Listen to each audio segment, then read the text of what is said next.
नमस्कार सभी साथियों का हार्दिक स्वागत है आपके अपने YouTube चैनल सनी एजुकेशन पर। तो सभी साथी जल्दी जल्दी लाइव जुड़ जाओ, उसके बाद में अपने शुरू करते हैं आज के प्रश्नों का महत्वपूर्ण वीडियो। सभी साथी वीडियो के लिंक को ज़्यादा से ज़्यादा अपने मित्रों में शेयर कर दो। सभी साथी जल्दी जल्दी आ जाओ, उसके बाद में अपने शुरू करते हैं आज का वीडियो। आज का जो हमारा टॉपिक था अधिगम, तो अधिगम से संबंधित आज इस वीडियो के अंदर 50 अति महत्वपूर्ण प्रश्नों को लिया गया है जो रीट की दृष्टि से बहुत ही महत्वपूर्ण है, इसलिए आप सभी साथी इस वीडियो के अंत तक जुड़े रहें। तो वीडियो को शुरू करते हैं। यदि कोई साथी चैनल पर नए हैं तो चैनल को जरूर सब्सक्राइब कर लें ताकि आगे भी आपको इस प्रकार के महत्वपूर्ण वीडियो मिलते रहें। तो आपके सामने पहला प्रश्न है, अधिगम होता है। 1 नंबर ऑप्शन में दे रखा है अर्जित, 2 नंबर ऑप्शन दे रखा है जन्मजात, 3 नंबर ऑप्शन है अर्जित व जन्मजात दोनों, और 4 नंबर है उपयुक्त में से कोई नहीं। तो सभी साथी इसका आंसर बताएंगे कि अधिगम होता है।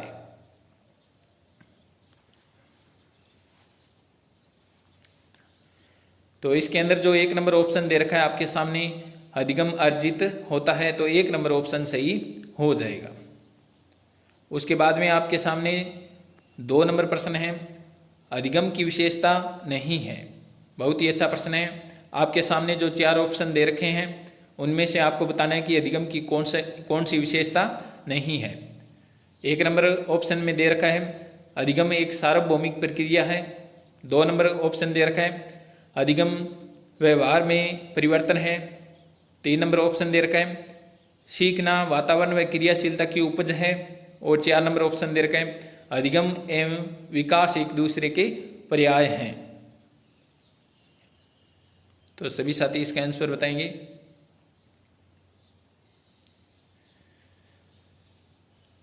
तो इसके अंदर जो 4 नंबर ऑप्शन दे रखा है आपके सामने वो सही हो जाएगा। अधिगम एवं विकास एक दूसरे के पर्याय हैं, वो अधिगम की विशेषता नहीं है, इसलिए 4 नंबर ऑप्शन सही हो जाएगा। उसके बाद में आपके सामने 3 नंबर प्रश्न है, बहुत ही अच्छा प्रश्न, अधिगम को प्रभावित करने वाला कारक नहीं है। आपके सामने पहला ऑप्शन है बुद्धि, 2 नंबर ऑप्शन है स्वास्थ्य व उम्र, 3 नंबर ऑप्शन है आपके सामने अभिवृत्ति, और 4 नंबर है इनमें से कोई नहीं। तो अधिगम को प्रभावित करने वाला कारक नहीं है। 1 नंबर ऑप्शन है आपके सामने बुद्धि, 2 नंबर है स्वास्थ्य व उम्र, 3 नंबर है अभिवृत्ति, और 4 नंबर है इनमें से कोई नहीं। तो सभी साथी इसका आंसर बताएंगे जल्दी से।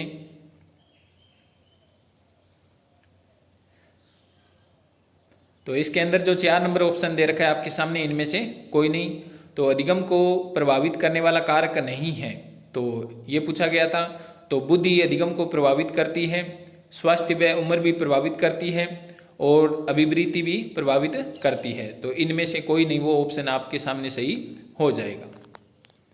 उसके बाद में आपके सामने 4 नंबर प्रश्न है, अनुबंधन की प्रणाली में शामिल मनोवैज्ञानिक नहीं है। बहुत ही अच्छा प्रश्न है कि अनुबंधन की प्रणाली में शामिल मनोवैज्ञानिक नहीं है। आपके सामने पहला ऑप्शन है वाटसन, 2 नंबर ऑप्शन है पावलोव, 3 नंबर है BF स्किनर, और 4 नंबर है टोलमैन।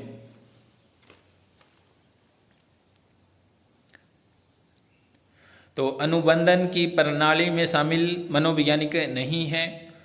तो सभी साथी इसका आंसर बताएं। तो इसके अंदर जो 4 नंबर ऑप्शन दे रखा है टोलमैन, वो सही हो जाएगा। अनुबंधन की प्रणाली में टोलमैन जो वैज्ञानिक है, मनोवैज्ञानिक है, वो शामिल नहीं है। तो 4 नंबर ऑप्शन आपके सामने सही हो जाएगा। उसके बाद में आपके सामने 5 नंबर प्रश्न है, पावलोव किस संप्रदाय के समर्थक थे। बहुत ही अच्छा प्रश्न है, पावलोव किस संप्रदाय के समर्थक थे। 1 नंबर आपके सामने ऑप्शन दे रखा है व्यवहारवादी, 2 नंबर ऑप्शन दे रखा है प्रकृतिवादी, 3 नंबर ऑप्शन दे रखा है संज्ञानवादी, और 4 नंबर दे रखा है मनोविश्लेषणवादी। तो सभी साथी इसका आंसर बताएं कि पावलोव किस संप्रदाय के समर्थक थे। तो इसके अंदर जो आपके सामने जो 1 नंबर ऑप्शन दे रखा है व्यवहारवादी, तो पावलोव व्यवहारवादी संप्रदाय के समर्थक थे। 1 नंबर ऑप्शन सही हो जाएगा। उसके बाद में 6 नंबर प्रश्न है, बहुत ही महत्वपूर्ण प्रश्न है आपके सामने। सर्कस में बंदर का डमरू के इशारे पर नाचना किस सिद्धांत पर कार्य करता है? बहुत ही महत्वपूर्ण प्रश्न है कि सर्कस में बंदर का डमरू के इशारे पर नाचना किस सिद्धांत पर कार्य करता है? आपके सामने ऑप्शन है, पहला शास्त्रीय अनुबंधन का सिद्धांत, 2 नंबर ऑप्शन है क्रिया प्रसूत का सिद्धांत, 3 नंबर आपके सामने ऑप्शन है अधिगम का बंध सिद्धांत, और 4 नंबर है सूझ का सिद्धांत। तो सभी साथी इसका आंसर बताएं कि सर्कस में बंदर का डमरू के इशारे पर नाचना किस सिद्धांत पर कार्य करता है? तो सभी साथी इसका आंसर बताएंगे।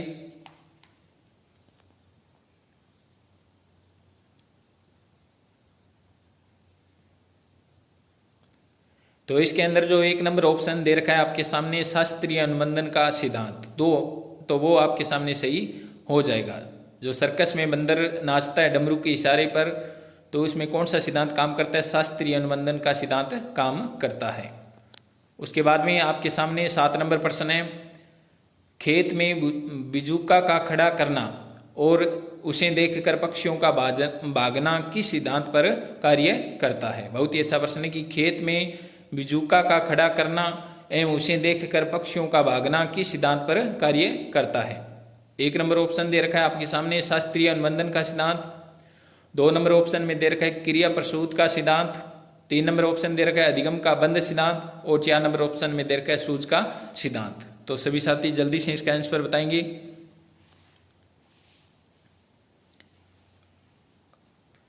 खेत में बिजुका का खड़ा करना एवं उसे देखकर पक्षियों का भागना किस सिद्धांत पर कार्य करता है?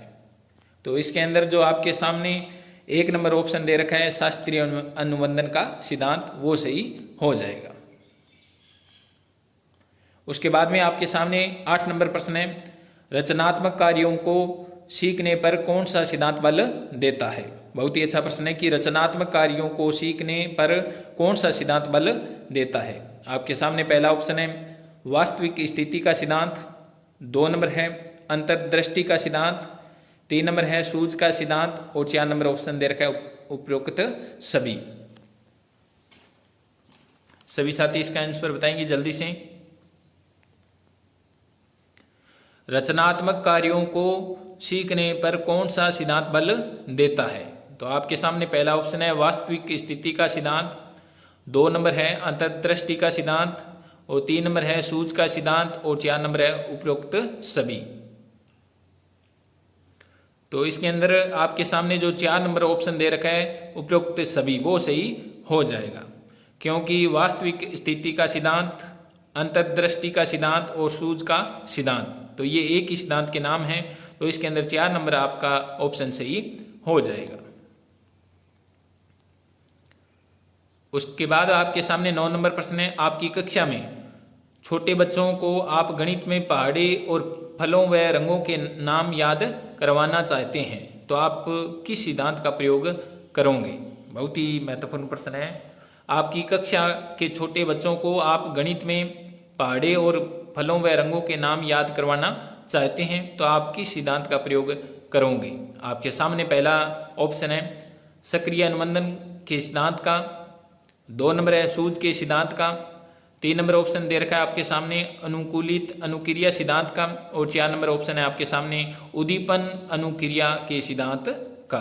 तो सभी साथी इसका आंसर बताएंगे जल्दी से कि आपकी कक्षा के छोटे बच्चों को आप गणित में पहाड़े और फलों व रंगों के नाम याद करवाना चाहते हैं, तो आप किस सिद्धांत का प्रयोग करोगे? तो इसके अंदर आपके सामने जो 1 नंबर ऑप्शन दे रखा है सक्रिय अनुबंधन के सिद्धांत का हम प्रयोग करेंगे बच्चे को गणित में पहाड़े व फलों व रंगों के नाम याद करवाने में। 1 नंबर ऑप्शन आपका सामने सही हो जाएगा। उसके बाद में आपके सामने 10 नंबर प्रश्न है, शिक्षा में पाठ्यक्रम का निर्माण किस सिद्धांत को मद्देनजर रखकर किया जाता है? बहुत ही महत्वपूर्ण प्रश्न है कि शिक्षा में पाठ्यक्रम का निर्माण किस सिद्धांत को मद्देनजर रखकर किया जाता है? आपके सामने पहला ऑप्शन है सक्रिय अनुबंधन के सिद्धांत का, 2 नंबर है सूझ के सिद्धांत का, 3 नंबर है अनुकूलित अनुक्रिया सिद्धांत का, और 4 नंबर ऑप्शन दे रखा है आपके सामने उद्दीपन अनुक्रिया के सिद्धांत का। तो सभी साथी इसका आंसर बताएंगे कि शिक्षा में पाठ्यक्रम का निर्माण किस सिद्धांत को मद्देनजर रखकर किया जाता है। आपके सामने पहला ऑप्शन है सक्रिय अनुबंधन के सिद्धांत का, 2 नंबर है सूझ के सिद्धांत का, और 3 नंबर ऑप्शन दे रखा है आपके सामने अनुकूलित अनुक्रिया सिद्धांत का, और 4 नंबर ऑप्शन है उद्दीपन अनुक्रिया के सिद्धांत का। तो शिक्षा में पाठ्यक्रम का निर्माण जो किया जाता है वो सूझ के सिद्धांत को मद्देनजर रखकर किया जाता है। तो इसमें 2 नंबर ऑप्शन आपके सामने सही हो जाएगा।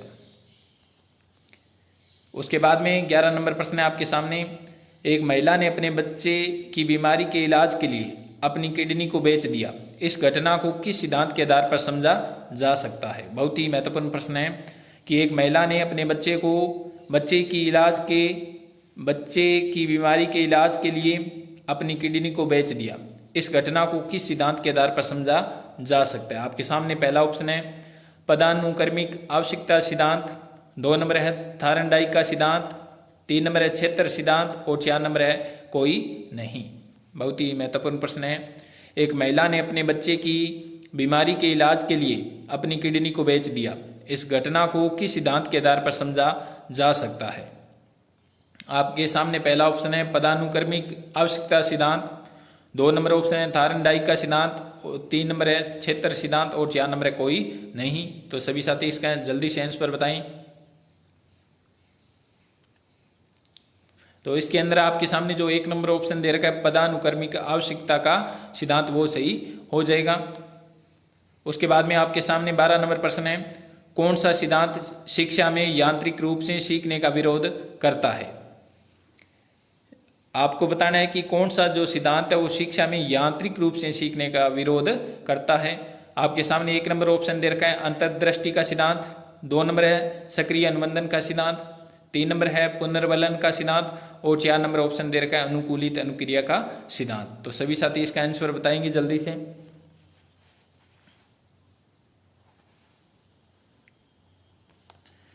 तो इसके अंदर जो आपके सामने 1 नंबर ऑप्शन दे रखा है अंतर्दृष्टि का सिद्धांत, ये सिद्धांत शिक्षा में यांत्रिक रूप से सीखने का विरोध करता है। उसके बाद में आपके सामने 13 नंबर प्रश्न है अधिगम होता है। तो अधिगम क्या होता है। आपके सामने 1 नंबर प्रश्न है सक्रिय रहकर, 2 नंबर निष्क्रिय रहकर, 3 नंबर शांत रहकर, और 4 नंबर आपके सामने इनमें से कोई नहीं।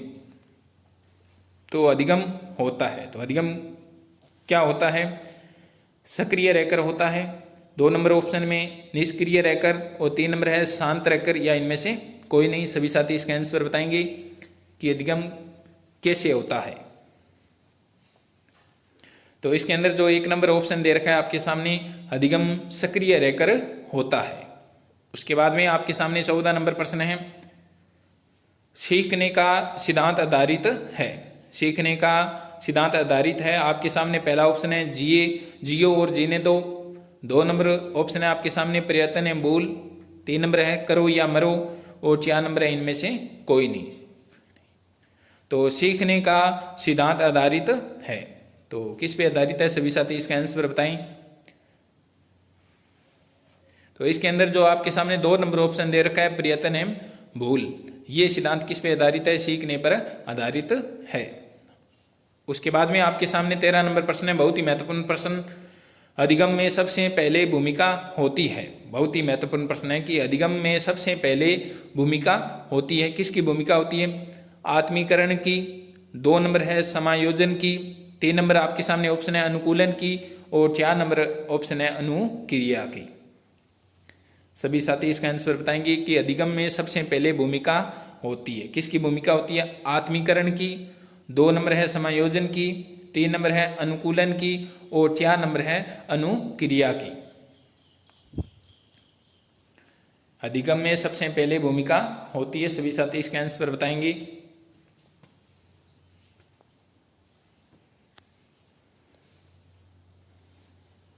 तो इसके अंदर आपके सामने जो 1 नंबर ऑप्शन दे रखा है आत्मीकरण, तो अधिगम में सबसे पहले भूमिका किसकी होती है, आत्मीकरण की होती है। 1 नंबर ऑप्शन सही हो जाएगा। उसके बाद में आपके सामने 16 नंबर प्रश्न है, बहुत ही महत्वपूर्ण प्रश्न है।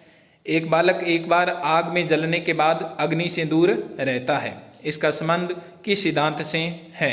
आपके सामने पहला ऑप्शन दे रखा है प्रयास त्रुटि का सिद्धांत, 2 नंबर ऑप्शन दे रखा है अंतर्दृष्टि का सिद्धांत, 3 नंबर ऑप्शन दे रखा है शास्त्रीय अनुबंधन का सिद्धांत और 4 नंबर ऑप्शन है सूझ का सिद्धांत। तो सभी साथी इसका आंसर बताओ जल्दी से कि एक बालक एक बार आग में जलने के बाद अग्नि से दूर रहता है, इसका संबंध किस सिद्धांत से है?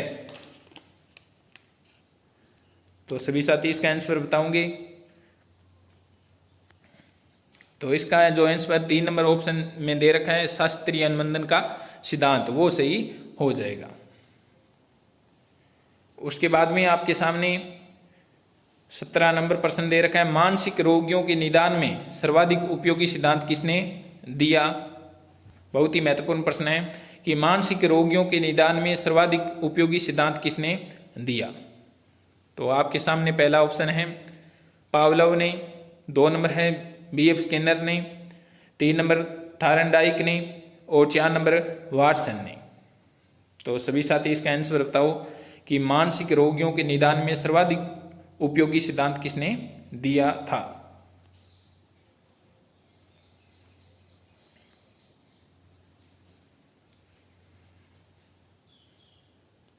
तो इसके अंदर जो आपके सामने 2 नंबर ऑप्शन दे रखा है BF स्किनर, वो ऑप्शन सही हो जाएगा।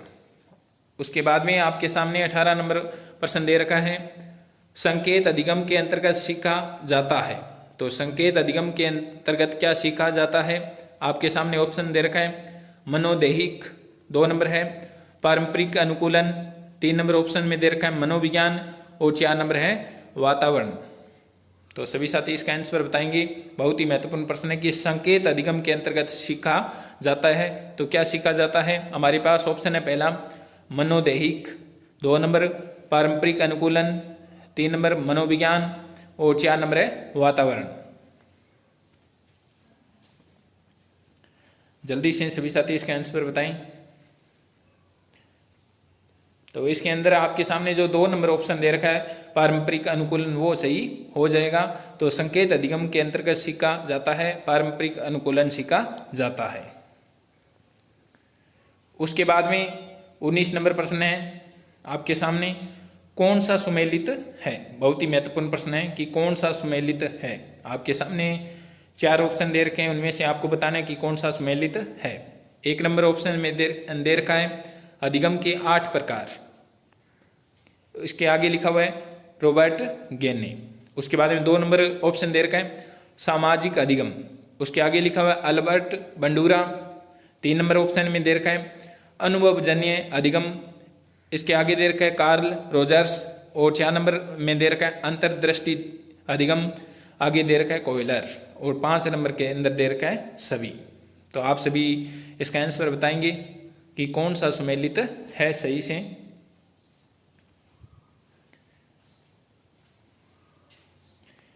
बिल्कुल सही है, इसका 5 नंबर ऑप्शन सही हो जाएगा कि अधिगम के जो 8 प्रकार थे उनके बारे में किसने बताया था? रॉबर्ट गेने ने। सामाजिक अधिगम सिद्धांत किसने दिया था? अल्बर्ट बांडूरा ने। अनुभवजन्य अधिगम सिद्धांत कार्ल रोजर्स ने दिया था और अंतर्दृष्टि अधिगम सिद्धांत किसने दिया था? कोयलर ने दिया था। तो 5 नंबर ऑप्शन आपका सही हो जाएगा। उसके बाद में आपके सामने 20 नंबर प्रश्न है डॉक्टर को एक व्यक्ति के मस्तिष्क का ऑपरेशन करना है तो वह किस सिद्धांत के अनुसार ऑपरेशन करेगा? बहुत ही महत्वपूर्ण प्रश्न है कि डॉक्टर को एक व्यक्ति के मस्तिष्क का ऑपरेशन करना है तो वह किस सिद्धांत के अनुसार ऑपरेशन करेगा? बहुत ही महत्वपूर्ण प्रश्न है। आपके सामने पहला ऑप्शन है पुनर्बलन के सिद्धांत से, 2 नंबर है शास्त्रीय अनुबंधन के सिद्धांत से, 3 नंबर आपके सामने ऑप्शन है उद्दीपन अनुक्रिया के सिद्धांत से, 4 नंबर ऑप्शन है आपके सामने अंतर्दृष्टि के सिद्धांत से। बहुत ही महत्वपूर्ण प्रश्न है कि डॉक्टर को एक व्यक्ति के मस्तिष्क का ऑपरेशन करना है तो वह किस सिद्धांत के अनुसार ऑपरेशन करेगा? आपके सामने पहला ऑप्शन है पुनर्बलन के सिद्धांत से, 2 नंबर है शास्त्रीय अनुबंधन के सिद्धांत से, 3 नंबर है उद्दीपन अनुक्रिया के सिद्धांत से और 4 नंबर है अंतर्दृष्टि के सिद्धांत से। तो सभी साथी इसका आंसर बताओगे।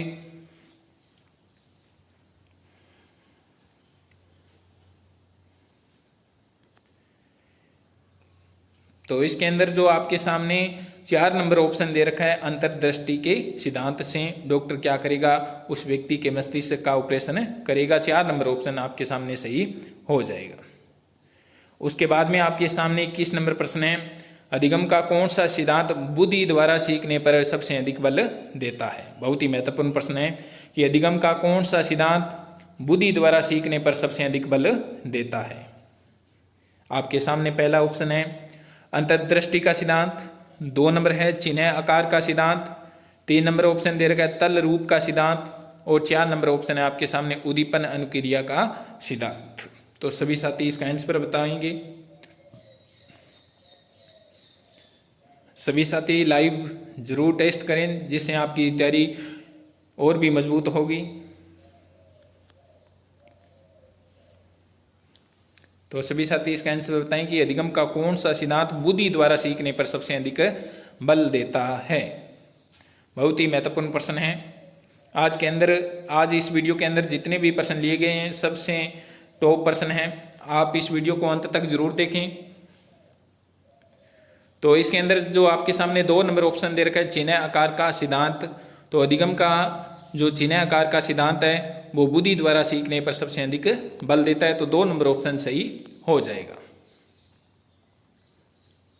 उसके बाद में 22 नंबर प्रश्न है आपके सामने, कौन सा सिद्धांत व्यक्ति के व्यवहार को उद्देश्यपूर्ण मानता है।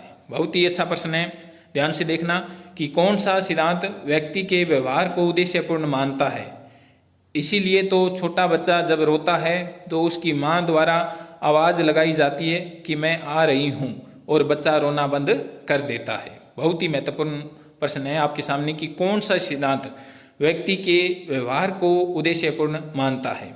इसीलिए तो छोटा बच्चा जब रोता है तो उसकी मां द्वारा आवाज लगाई जाती है कि मैं आ रही हूं और बच्चा रोना बंद कर देता है। आपके सामने 1 नंबर ऑप्शन दिया हुआ है उद्देश्यवाद का सिद्धांत, 2 नंबर ऑप्शन है आपके सामने अनुभवजन्य अधिगम का सिद्धांत, 3 नंबर है अंतर्दृष्टि का सिद्धांत और 4 नंबर है इनमें से कोई नहीं। तो सभी साथी इसका सोच समझकर आंसर बताएं।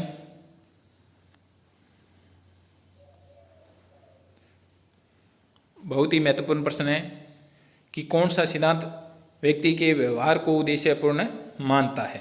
इसीलिए तो छोटा बच्चा जब रोता है तो उसकी मां द्वारा आवाज लगाई जाती है कि मैं आ रही हूं और बच्चा रोना बंद कर देता है। आपके सामने पहला ऑप्शन है उद्देश्यवाद का सिद्धांत, 2 नंबर है अनुभवजन्य अधिगम का सिद्धांत, 3 नंबर है अंतर्दृष्टि का सिद्धांत और 4 नंबर है इनमें से कोई नहीं। तो इसके अंदर जो आपके सामने जो 1 नंबर ऑप्शन दे रखा है उद्देश्यवाद का सिद्धांत वो सही हो जाएगा। उसके बाद में आपके सामने 23 नंबर प्रश्न है, बहुत ही महत्वपूर्ण प्रश्न है, निम्न में से कौन सा सुमेलित नहीं है। बहुत ही महत्वपूर्ण प्रश्न है, निम्न में से कौन सा सुमेलित नहीं है। 1 नंबर ऑप्शन आपके सामने दे रखा है लिखने संबंधी समस्या, बराबर में दे रखा है डिस्ग्राफिया। 2 नंबर है पढ़ने संबंधी समस्या, बराबर में दे रखा है डिसलेक्सिया।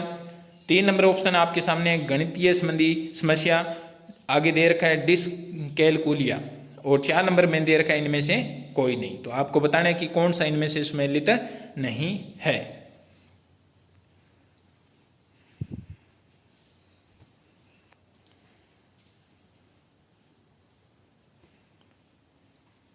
तो इसके अंदर आपके सामने जो 4 नंबर ऑप्शन दे रखा है इनमें से कोई नहीं, क्योंकि लिखने संबंधी जो समस्या होती है उसको बोलते हैं डिस्ग्राफिया और जो पढ़ने संबंधी जो समस्या होती है उसको बोलते हैं डिसलेक्सिया और जो गणितीय संबंधी समस्या होती है उसको बोलते हैं डिसकैलकुलिया।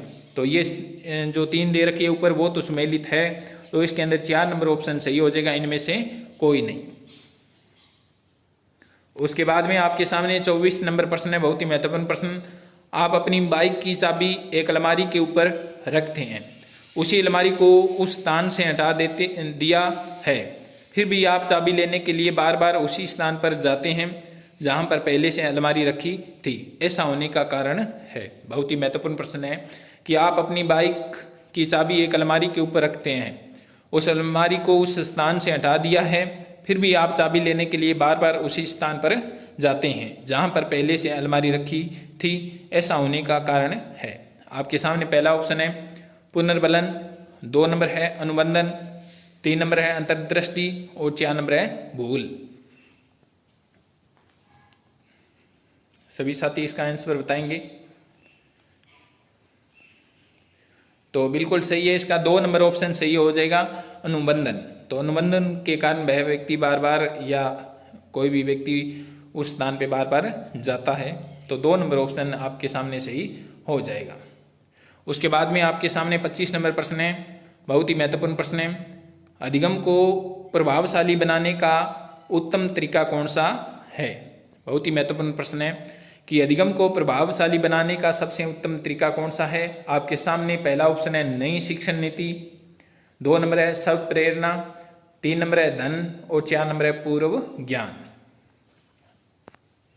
अधिगम को प्रभावशाली बनाने का उत्तम तरीका कौन सा है? सभी साथी इसका आंसर बताएंगे।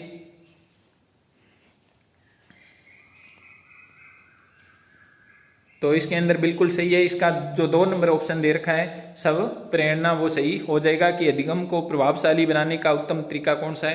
तो 2 नंबर ऑप्शन आपके सामने सही हो जाएगा। उसके बाद में आपके सामने 26 नंबर प्रश्न है, कौन सा सिद्धांत रटने की प्रवृत्ति को बढ़ावा देता है? बहुत ही महत्वपूर्ण प्रश्न है कि कौन सा सिद्धांत रटने की प्रवृत्ति को बढ़ावा देता है।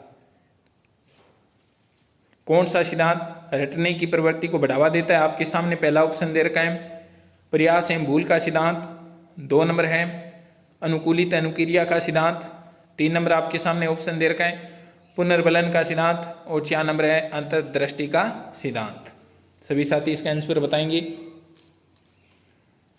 कौन सा सिद्धांत है जो रटने की प्रवृत्ति को बढ़ावा देता है या रटने पर बल देता है?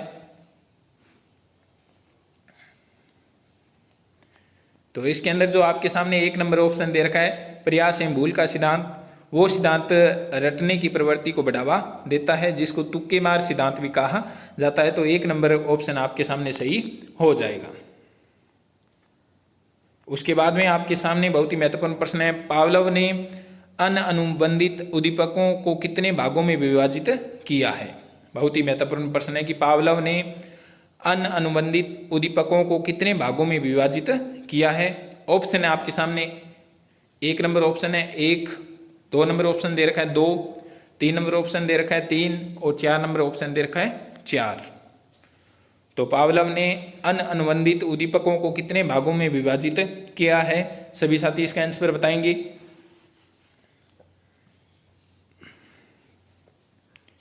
तो इसके अंदर जो 2 नंबर ऑप्शन दे रखा है आपके सामने 2, तो पावलोव ने अनअनुबंधित उद्दीपकों को 2 भागों में विभाजित किया है। उसके बाद में बहुत ही महत्वपूर्ण प्रश्न है आपके सामने 28 नंबर, नवीन परिस्थितियों में अपने आप को अनुकूलित करना ही अधिगम है, यह कथन किसका है? तो नवीन परिस्थितियों में अपने आप को अनुकूलित करना ही अधिगम है, यह कथन किसका है? आपके सामने पहला ऑप्शन दे रखा है हिलगार्ड का, 2 नंबर है गिलफोर्ड का, 3 नंबर ऑप्शन है BF स्किनर का और 4 नंबर है पावलोव का। तो सभी साथी इसका आंसर बताओ।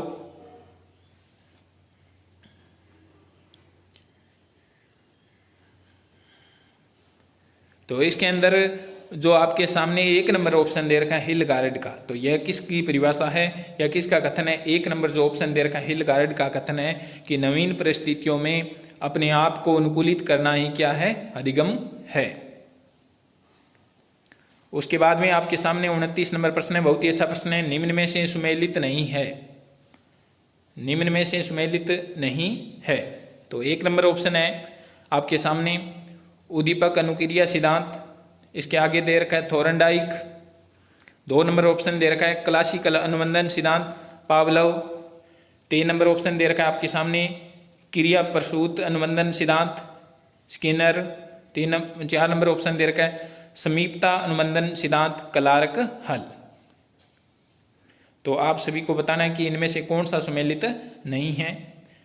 एक तरफ सिद्धांत दे रखे हैं, एक तरफ उनके जनक दे रखे हैं, तो आपको बताना है कि कौन सा किस सिद्धांत का जनक नहीं है। तो सभी साथी रोज़ाना लाइव टेस्ट जरूर करें, जिससे आपकी तैयारी और भी मजबूत होगी। और सभी साथियों को भी ज़्यादा से ज़्यादा लाइव टेस्ट के लिए जोड़ें ताकि सबकी तैयारी अच्छी हो सके। तो सभी साथी इसका आंसर बताएंगे। इसके अंदर जो 4 नंबर आपके सामने ऑप्शन दे रखा है समीपता अनुबंधन का सिद्धांत, वो सुमेलित नहीं है, तो इसके अंदर क्लार्क हल नहीं होगा। क्लार्क हल किसके जनक थे? पुनर्बलन सिद्धांत के जनक थे।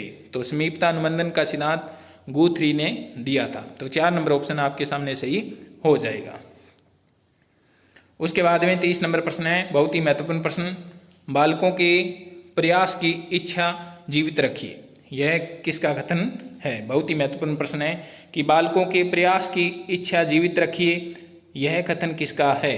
आपके सामने पहला ऑप्शन है जेम्स का, 2 नंबर ऑप्शन है कोल व ब्रूस का, 3 नंबर है पियरसन का और 4 नंबर ऑप्शन है वाटसन का।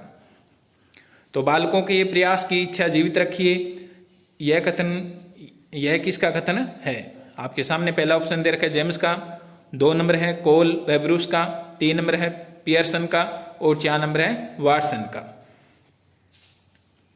सभी साथी इसका आंसर बताएं। बालकों के प्रयास की इच्छा जीवित रखिए, यह कथन किसका है? तो इसके अंदर आपके सामने जो 1 नंबर ऑप्शन दे रखा है जेम्स, वो सही हो जाएगा।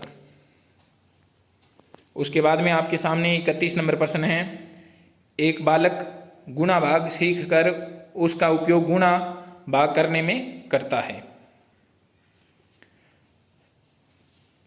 यहाँ पे प्रश्न है कि एक बालक पहाड़े सीख कर, गणित के पहाड़े सीख कर उसका उपयोग गुणा भाग करने में करता है। यह अधिगम अंतरण के किस प्रकार का उदाहरण है? बहुत ही महत्वपूर्ण प्रश्न है आपके सामने। थोड़ी सी मिस्टेक हुई है इसमें लिखने में कि एक बालक गणित में पहाड़े सीख कर उसका उपयोग गुणा भाग करने में करता है। यह अधिगम अंतरण के किस प्रकार का उदाहरण है?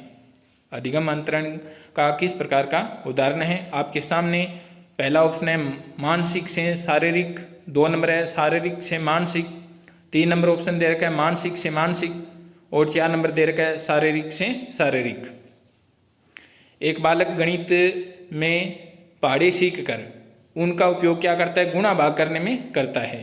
अधिगम अंतरण या अधिगम स्थानांतरण के किस प्रकार का यह उदाहरण है? आपके सामने पहला ऑप्शन है मानसिक से शारीरिक, 2 नंबर है शारीरिक से मानसिक, 3 नंबर ऑप्शन दे रखा है मानसिक से मानसिक और 4 नंबर है शारीरिक से शारीरिक।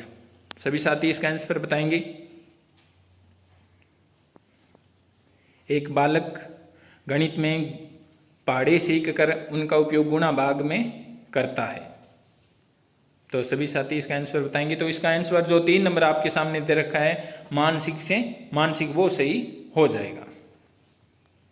उसके बाद में 32 नंबर प्रश्न है आपके सामने, बालक का सर्वाधिक अधिगम प्रेरणा द्वारा ही होता है, किसने कहा है? बहुत ही महत्वपूर्ण प्रश्न है कि बालक का सर्वाधिक अधिगम प्रेरणा द्वारा ही होता है, किसने कहा है? आपके सामने पहला ऑप्शन दे रखा है हर्बर्ट स्पेंसर, 2 नंबर ऑप्शन दे रखा है जीन पियाजे, 3 नंबर ऑप्शन दे रखा है समरफील्ड और 4 नंबर है कोल। बालक का सर्वाधिक अधिगम प्रेरणा द्वारा ही होता है, किसने कहा है? सभी साथी इसका आंसर बताएंगे।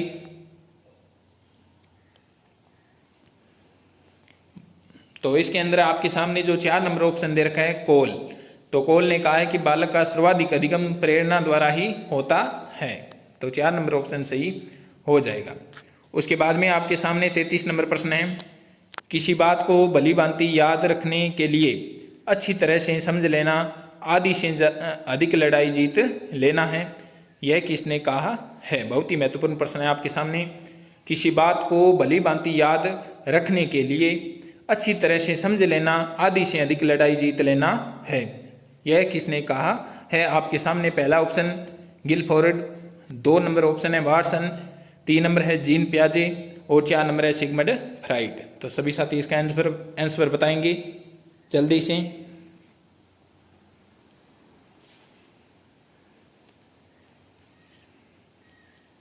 तो इसके अंदर जो 1 नंबर ऑप्शन दे रखा है आपके सामने गिलफोर्ड, वो सही हो जाएगा। तो यह किसने कहा है? गिलफोर्ड ने कहा है कि किसी बात को भली भांति याद रखने के लिए अच्छी तरह से समझ लेना, आधी से अधिक लड़ाई जीत लेना है। तो 1 नंबर ऑप्शन आपके सामने सही हो जाएगा। उसके बाद में 34 नंबर प्रश्न है आपके सामने, किसके अनुसार पशु या मनुष्य जितनी बार प्रयत्न करता है उतनी ही उसकी भूलें कम होती जाती है और वह सफल क्रिया करना सीख लेता है। बहुत ही महत्वपूर्ण प्रश्न है आपके सामने। किसके अनुसार पशु या मनुष्य जितनी बार प्रयत्न करता है उतनी ही उसकी भूलें कम होती जाती है और वह सफल क्रिया करना सीख लेता है। आपके सामने पहला ऑप्शन दे रखा है मैकडूगल, 2 नंबर ऑप्शन दे रखा है BF स्किनर, 3 नंबर ऑप्शन दे रखा है वाटसन और 4 नंबर ऑप्शन है आपके सामने जेरोम ब्रूनर। तो सभी साथी इसका आंसर बताओगे। किसके अनुसार पशु या मनुष्य जितनी बार प्रयत्न करता है उतनी ही उसकी भूलें कम होती जाती है और वह सफल क्रिया करना सीख लेता है। तो सभी साथी इसका आंसर बताएंगे।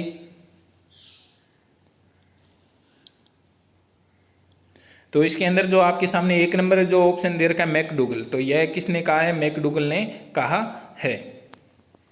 उसके बाद में आपके सामने 35 नंबर प्रश्न है, बहुत ही महत्वपूर्ण प्रश्न।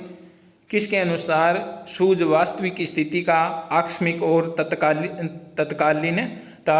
ज्ञान है? बहुत ही महत्वपूर्ण प्रश्न है कि किसके अनुसार सूझ वास्तविक स्थिति का आकस्मिक और तत्कालिक ज्ञान है। आपके सामने पहला ऑप्शन दे रखा है मैकडूगल, 2 नंबर है BF स्किनर, 3 नंबर है कोयलर और 4 नंबर है गुड।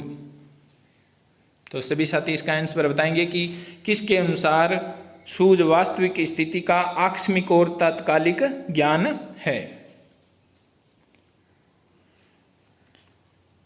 तो इसके अंदर जो 4 नंबर ऑप्शन दे रखा है आपके सामने गुड, वो सही हो जाएगा।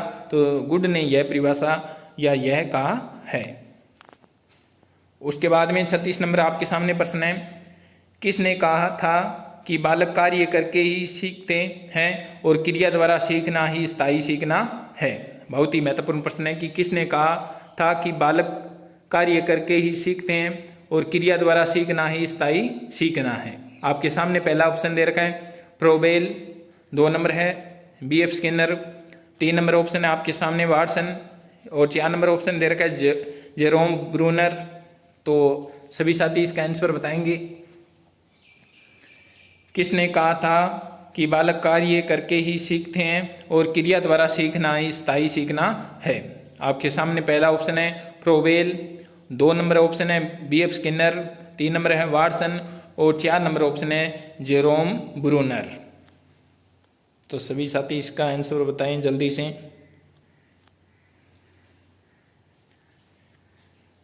तो इसके अंदर आपके सामने जो 1 नंबर ऑप्शन दे रखा है वो सही हो जाएगा। प्रोबेल ने कहा है कि बालक कार्य करके ही सीखते हैं और क्रिया द्वारा सीखना ही स्थायी सीखना है। 1 नंबर ऑप्शन आपके सामने सही हो जाएगा। उसके बाद में आपके सामने 37 नंबर प्रश्न है, बहुत ही महत्वपूर्ण प्रश्न है।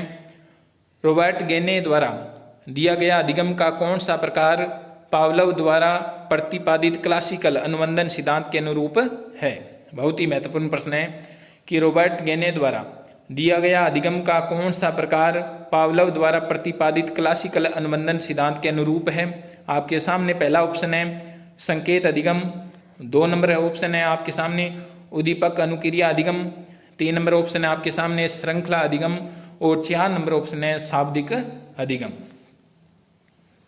तो सभी साथी इसका आंसर बताएंगे जल्दी से। सभी साथी इन प्रश्नों को एक रजिस्टर के अंदर लिखते जाओ, नोट करते जाओ, ताकि एग्जाम के टाइम आपका ज़्यादा टाइम खराब न हो। तो सभी साथी इसका आंसर बताएंगे।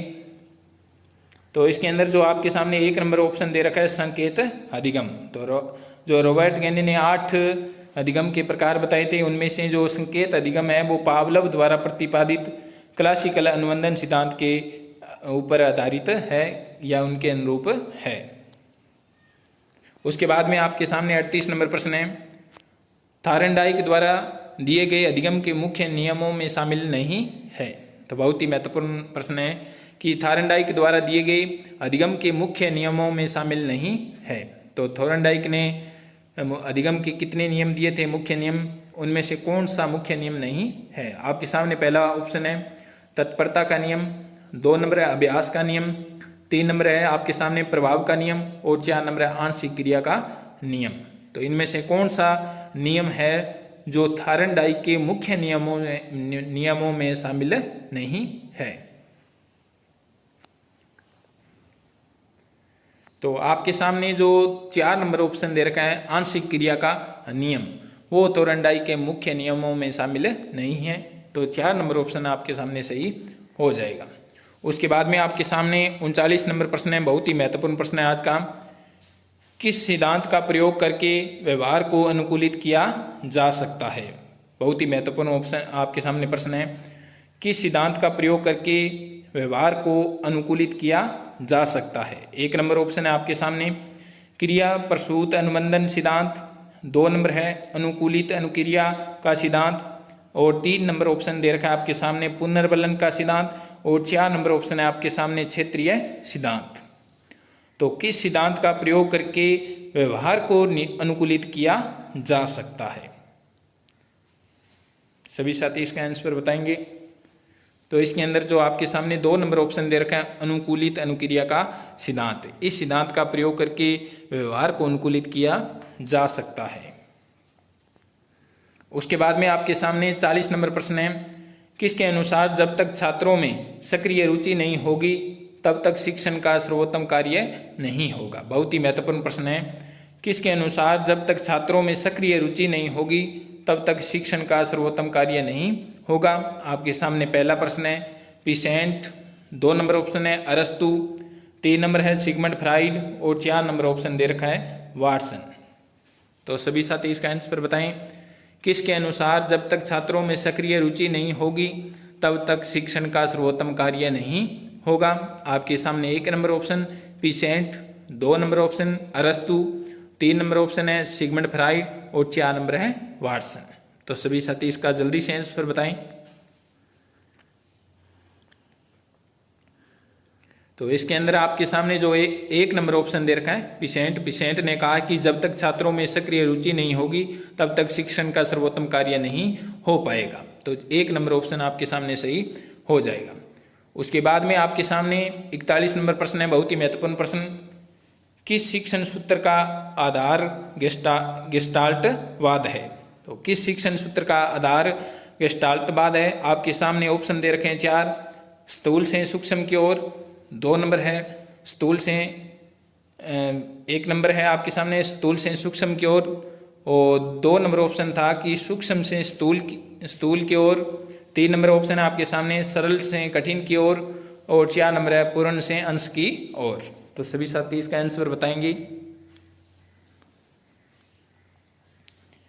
बिल्कुल सही है, इसका 4 नंबर ऑप्शन आपके सामने जो दे रखा है वो सही हो जाएगा। पूर्ण से अंश की ओर जो सूत्र है वो किसकी देन है? गेस्टाल्टवाद की देन है। उसके बाद में आपके सामने 42 नंबर प्रश्न है, बहुत ही महत्वपूर्ण प्रश्न है। बंडूरा के द्वारा प्रस्तुत अधिगम सिद्धांत में फिल्म के भाग थे? तो बहुत ही महत्वपूर्ण प्रश्न है कि बंडूरा के द्वारा प्रस्तुत अधिगम सिद्धांत में फिल्म के भाग थे। कितने भाग थे फिल्म के? हमारे पास ऑप्शन है पहला 3, 2 नंबर ऑप्शन है 2, और 3 नंबर ऑप्शन है 5, और 4 नंबर ऑप्शन है 4।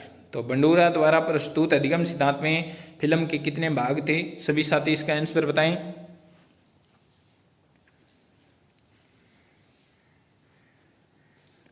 तो इसके अंदर जो 1 नंबर ऑप्शन दे रखा है आपके सामने 3, वो सही हो जाएगा। तो बंडूरा ने जो फिल्में दिखाई थी उसके कितने भाग थे? 3 भाग थे।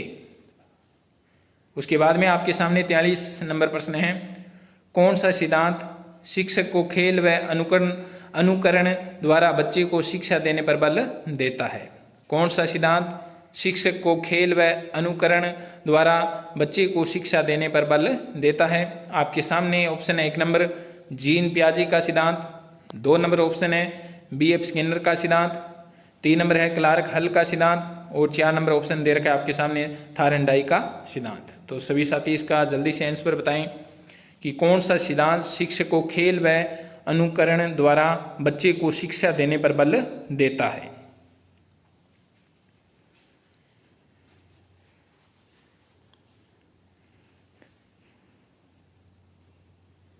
तो इसके अंदर जो आपके सामने 1 नंबर ऑप्शन दे रखा है जीन पियाजे का सिद्धांत, वो सही हो जाएगा। तो जीन पियाजे का सिद्धांत बच्चे को खेल व अनुकरण के द्वारा शिक्षा देने पर बल देता है। उसके बाद में आपके सामने 44 नंबर प्रश्न है, अधिगम को प्रभावित करने वाला कारक है। बहुत ही महत्वपूर्ण प्रश्न है कि अधिगम को प्रभावित करने वाला कारक है। आपके सामने 1 नंबर ऑप्शन दे रखा है शिक्षण अधिगम संसाधनों की उपलब्धता। 2 नंबर ऑप्शन है आपके सामने बैठने की उचित व्यवस्था। 3 नंबर है विषय वस्तु या अधिगम अनुभवों की प्रकृति। और 4 नंबर ऑप्शन है आपके सामने विषय वस्तु में प्रवीणता। अधिगम को प्रभावित करने वाला कारक है। तो सभी साथी इसका आंसर बताएंगे। अधिगम को प्रभावित करने वाला कारक है, तो इनमें से कौन सा है? सभी साथी जल्दी से इसका आंसर बताएं। तो आपके सामने जो 4 नंबर ऑप्शन दे रखा है विषय वस्तु में प्रवीणता, वो सही हो जाएगा। अधिगम को प्रभावित करने वाला कारक कौन सा है? विषय वस्तु की जो प्रवीणता है वो अधिगम को प्रभावित करता है। 4 नंबर ऑप्शन सही हो जाएगा। उसके बाद में आपके सामने 45 नंबर प्रश्न है, पूजा सेकंड ग्रेड की तैयारी कर रही है, उसी दौरान उसके रीट का परिणाम आ जाता है तथा वह असफल हो जाती है। वह दुखी होकर तैयारी बंद कर देती है। कलारक हल के अनुसार उसे आवश्यकता है। बहुत ही महत्वपूर्ण प्रश्न है आपके सामने कि पूजा सेकंड ग्रेड की तैयारी कर रही है, उसी दौरान उसके रीट का परिणाम आ जाता है तथा वह असफल हो जाती है। वह दुखी होकर तैयारी बंद कर देती है। कलारक हल के अनुसार उसे आवश्यकता है। बहुत ही महत्वपूर्ण प्रश्न है कि आपके सामने ऑप्शन है पहला पुनर्बलन का सिद्धांत, पुनर्बलन की। 2 नंबर है अभ्यास की। 3 नंबर है अभिप्रेरणा की। और 4 नंबर है तत्परता की। तो कलारक हल के अनुसार पूजा को किसकी आवश्यकता है? सभी साथी इसका आंसर बताएं।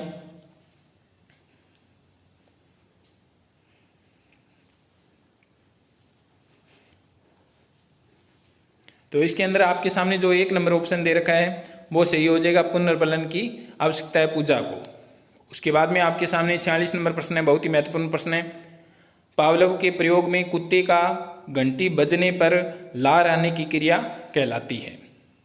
पावलोव के प्रयोग में कुत्ते का घंटी बजने पर लार आने की क्रिया कहलाती है। 1 नंबर आपके सामने ऑप्शन है प्राकृतिक अनुक्रिया। 2 नंबर है संबंध अनुक्रिया। 3 नंबर है संबंध उद्दीपक। और 4 नंबर ऑप्शन दे रखा है स्वाभाविक अनुक्रिया। तो पावलोव के प्रयोग में कुत्ते का घंटी बजने पर लार आने की क्रिया क्या कहलाती है? तो इसके अंदर आपका जो ऑप्शन है 2 नंबर वो सही हो जाएगा, संबंध अनुक्रिया। 2 नंबर ऑप्शन सही हो जाएगा। उसके बाद में आपके सामने 47 नंबर प्रश्न है, पावलोव के प्रयोग में भोजन के पूर्व उपस्थित ध्वनि को क्या कहते हैं? बहुत ही महत्वपूर्ण प्रश्न है कि पावलोव के प्रयोग में भोजन के पूर्व उपस्थित ध्वनि को क्या कहते हैं? आपके सामने पहला ऑप्शन दे रखा है अनुबंधित उद्दीपक। 2 नंबर है अनुबंधित उद्दीपक। 3 नंबर है विलंबित उद्दीपक। और 4 नंबर है धनात्मक उद्दीपक। सभी साथी इसका आंसर बताएंगे। तो पावलोव के प्रयोग में भोजन के पूर्व उपस्थित ध्वनि को क्या कहते हैं? तो इसके अंदर जो 1 नंबर आपके सामने ऑप्शन दे रखा है अनुबंधित उद्दीपक उसको कहा जाता है। तो 1 नंबर ऑप्शन आपके सामने सही हो जाएगा। उसके बाद में आपके सामने 48 नंबर प्रश्न है, अर्थपूर्ण अधिगम की महत्वपूर्ण प्रक्रिया है। बहुत ही महत्वपूर्ण प्रश्न है कि अर्थपूर्ण अधिगम की महत्वपूर्ण प्रक्रिया है। तो कौन सी अर्थपूर्ण अधिगम की महत्वपूर्ण प्रक्रिया है आपको बताना है। आपके सामने पहला ऑप्शन है मानसिक। 2 नंबर है शारीरिक। 3 नंबर है नैतिक। और 4 नंबर है इनमें से कोई नहीं। सभी साथी इसका जल्दी से आंसर बताएं। अर्थपूर्ण अधिगम की महत्वपूर्ण प्रक्रिया है। तो इसके अंदर आपके सामने जो 1 नंबर ऑप्शन दे रखा है मानसिक, वो सही हो जाएगा। 1 नंबर ऑप्शन आपके सामने सही हो जाएगा। उसके बाद में 49 नंबर प्रश्न है, बहुत ही महत्वपूर्ण प्रश्न है, अधिगम का मुख्य घटक है। अधिगम का मुख्य घटक है आपके सामने पहला ऑप्शन दे रखा है उद्दीपक। 2 नंबर ऑप्शन दे रखा है लक्ष्य। 3 नंबर ऑप्शन दे रखा है बाधाएं। और 4 नंबर है अभिप्रेरणा। तो अधिगम का मुख्य घटक है, आपको आंसर बताना है सभी को कि अधिगम का मुख्य घटक कौन सा है इनमें से। तो इसके अंदर जो आपके सामने 4 नंबर ऑप्शन दे रखा है अभिप्रेरणा। तो अधिगम का मुख्य घटक कौन सा है? अभिप्रेरणा है। उसके बाद में आज की इस वीडियो का लास्ट प्रश्न है आपके सामने, यदि सिखाने का तरीका आसान हो तो कोई भी कार्य आसान हो सकता है। यह कथन है, बहुत ही महत्वपूर्ण प्रश्न है कि यदि सिखाने का तरीका आसान हो तो कोई भी कार्य आसान हो सकता है। कथन है किसका है? आपके सामने पहला ऑप्शन है वाटसन, 2 नंबर आपके सामने ऑप्शन है कोल व ब्रूस, 3 नंबर आपके सामने ऑप्शन है सिगमंड फ्राइड और 4 नंबर ऑप्शन है आपके सामने रूसो। तो सभी साथी इसका आंसर बताएंगे। बहुत ही महत्वपूर्ण प्रश्न है कि यदि सिखाने का तरीका आसान हो तो कोई भी कार्य आसान हो सकता है। यह कथन किसका है? तो आपके सामने पहला ऑप्शन क्या है? वाटसन, 2 नंबर है कोल व ब्रूस, 3 नंबर है सिगमंड फ्राइड और 4 नंबर है रूसो। तो सभी साथी जल्दी से इसका आंसर बताएं। तो इसके अंदर जो आपके सामने 4 नंबर ऑप्शन दे रखा है रूसो, तो यह परिभाषा या यह कथन किसका है? रूसो का है। तो ये थे आज के अति महत्वपूर्ण 50 प्रश्न। अधिगम से संबंधित प्रश्न कैसे हैं कमेंट बॉक्स में जरूर बताएं और वीडियो को ज़्यादा से ज़्यादा अपने मित्रों में शेयर करें ताकि उनको भी लाभ हो सकें। और आपको इसकी PDF सुबह जल्दी टेलीग्राम के अंदर मिल जाएगी। आप वहाँ से इसको देखकर इसके प्रश्न है वो एक रजिस्टर के अंदर नोट करते जाओ आप, ताकि एग्जाम के वक्त आपको ज़्यादा आपका टाइम खराब न हो।